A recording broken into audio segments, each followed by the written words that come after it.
Juíza da primeira secção do Tribunal Judicial da cidade de Climane absolveu o delegado distrital da Renamo. Latif Sharif era acusado de crime de poluição sonora e desobediência. Saudações, começa assim mais um informativo provincial.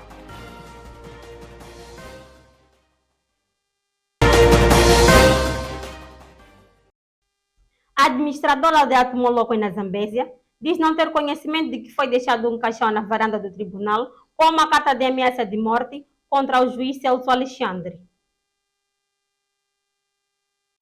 As ameaças contra o juiz do Tribunal Judicial de Alto Moloco, Celso Alexandre, continuam a dar o que falar, principalmente depois dos últimos acontecimentos, onde desconhecidos colocaram o caixão naquele edifício com mais uma ameaça clara ao magistrado. É que não se compreende como foi possível colocar um caixão no tribunal sem ninguém ver ou ouvir nada. Principalmente porque no referido dia choveu, mas não há sinais de pegadas ou marcas de qualquer veículo. O mais estranho ainda é que parece não haver nenhuma queixa oficial sobre o assunto, pelo menos nem a Cernic ou a polícia, nem mesmo a administradora, sabe o que está a se passar no seu distrito ou simplesmente não quer falar sobre o assunto. Esses é que estiveram lá, é que viram, eu nem vi também, ouvi dizer, e esses é que estão mais informados sobre o assunto. Mas como uma entidade do distrito, administradora... Não tenho nenhuma informação, também teve informação que foi encontrado, em que contornos também não sei dizer. Ok. Sim, não tenho como ter informações, aconteceu à noite, de manhã só tive informações como essas. Não é aquele caso que depois a gente vai lá, visita, verifica, vê, ouve os outros, não é o caso, é diferente. Sim. Sim, então, informações de responder uma e outra questão relativa ao assunto, estaria a mentir, não posso avançar. Só confirmo que sim, aconteceu o fato. Ok. Então, mais informações não é possível, porque quem esteve lá é essa equipe que eu estou a dizer. Ok. Os médicos, a polícia, a Cernic, esses é que estiveram no local.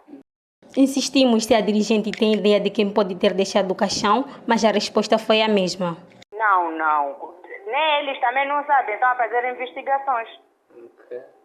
Sim, aquilo aconteceu numa noite para o dia seguinte, por isso não sei como, ninguém sabe até hoje. Extensionistas do projeto Sustenta estão há 2 meses sem salários. Para além de salários, estes queixam-se de falta de combustível para a incursão das suas atividades. Não é a primeira vez que o salário atrasa, mas desta vez, os técnicos dizem que a situação está tão insustentável que aventam a hipótese de comprometer as atividades da campanha agrária 2023-2024, recentemente lançada. Estamos já 2 meses completos, esse novembro é o terceiro. Okay. Por isso dizer, nós ainda não podemos contar, né? Mas estamos já setembro, outubro, passaram e não vimos os nossos ordenados. Mas quando consultam as autoridades, o que eles dizem? Alegam que no próprio cofre geral do FARE SP não há fundos. Okay. Exatamente, essa é a alegação, né? Então, mas, quer dizer, eles não nos avisam nada, eles não publicam ou não nos dão nenhuma informação. Nós vivemos numa incerteza total. Exatamente, quando chega o final do mês, é aquela incerteza, né? Que sempre aparece, será que vai entrar, ou não, será que vai entrar ou não, então... Sempre é assim, então estamos a viver, estamos a passar mal, estamos a viver mesmo mal. Uma vez que a maioria de nós, inclusive eu, alugo casa, tenho família, então é difícil. Como se não bastasse não receberem pelos serviços prestados, nem sequer estão a ser dados combustíveis para abastecer as motorizadas que usam no cumprimento das suas atividades. E isso já dura 1 ano. São obrigados a usar dinheiro próprio e sem salário não é possível. Questão de combustível, nós já estamos sem combustível já desde o ano passado. Já vamos fazer quase 1 ano sem combustível. Eles deram-nos combustíveis. Prometiam dar crédito, mas pelo menos por questão de crédito já fomos dados, né? O princípio desse mês pelo menos deram-nos crédito. mas que era para nós termos questão de crédito já no princípio do ano.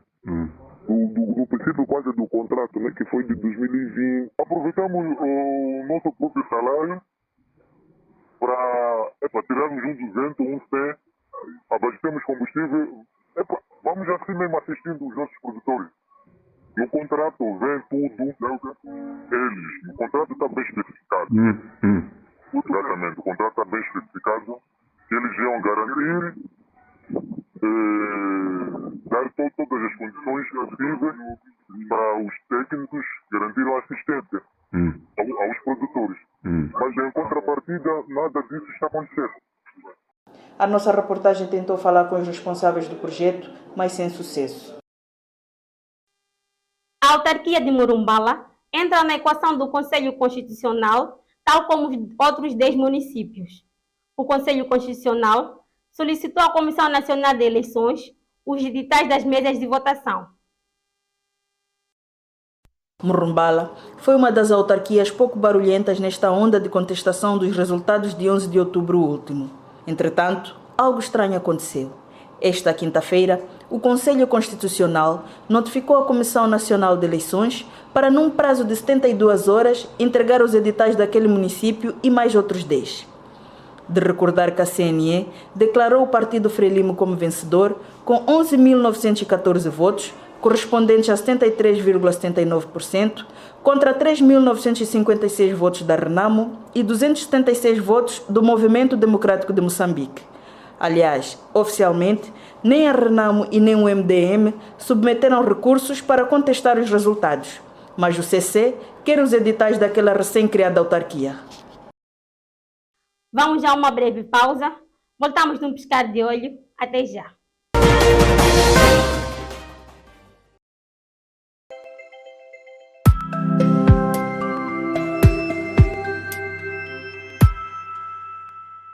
Bro, baixa lá a aplicação e curta uma vibe nice em www.jogabets.co.mz, porque aqui não falha nada. Registra-te e bate uma aposta na melhor app de apostas de Moz. Jogabets é de Moz, não falha nada.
Uma notícia pode ir mais além. Aqui procuramos entender com quem sabe. Buscamos mais elementos que você precisa saber.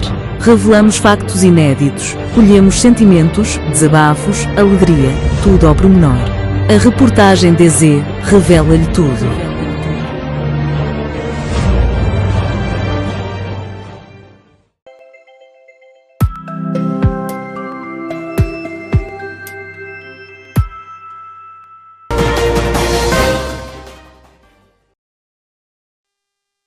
Bem-vindos à última parte do informativo provincial. Agora sim, acompanhe a notícia que dá conta que a juíza da primeira secção do Tribunal Judicial em Climane absolveu o delegado distrital da Renamo, Latif Sharifo, que era acusado de crime de poluição sonora e desobediência.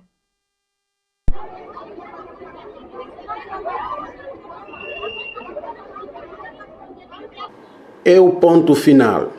A juíza da primeira secção do Tribunal Judicial da cidade de Quelimane inocentou esta sexta-feira o delegado político distrital da Renamo, Latif Sharifo, que era acusado pelos crimes de poluição sonora e desobediência. Em concurso real de infrações com o crime de desobediência, previsto e punido nos termos do número 1 do artigo 353 do Código Penal. não existem nos autos partes civis ou pedido civil que mereça a apreciação deste tribunal. Devido ao regulamento notificado ao arguido da realização da audiência, discussão e julgamento conforme certidão de folhas 12, este não apresentou contestação, termos em que foi submetido a julgamento pela prática dos crimes de que vem acusado. O tribunal é competente, o processo é próprio, as partes têm personalidade e capacidades judiciárias, o Ministério Público tem legitimidade para acusar e não existem questões prévias ou incidentais que obstem a apreciação do mérito da causa.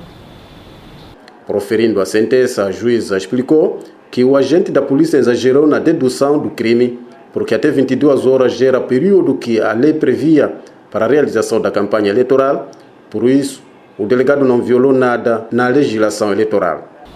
Foi realizada no dia 10 de novembro de 2023 a audiência, discussão e julgamento com observância do formalismo legalmente prescrito e a prova produzida foi reduzida a escrito conforme a ata junto aos autos. Para análise e decisão da causa, ficaram em sede de audiência, discussão e julgamento provados os seguintes fatos: que no passado dia 8 de outubro, no âmbito da campanha eleitoral, o arguido, na qualidade de delegado do partido, liderava um grupo de membros e simpatizantes do partido Renamo que circulavam na Avenida Eduardo Mondlane.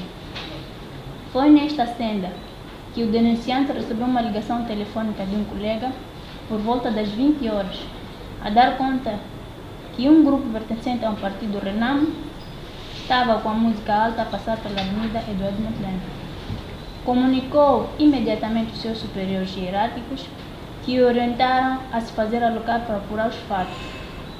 Assim, durante a marcha, foram interpelados pelo agente da Polícia da República de Moçambique, denunciante nos autos, escalado para acompanhar a marcha do partido, que os questionou sobre a rota a seguir, pelo que foi prontamente respondido pelo arguido.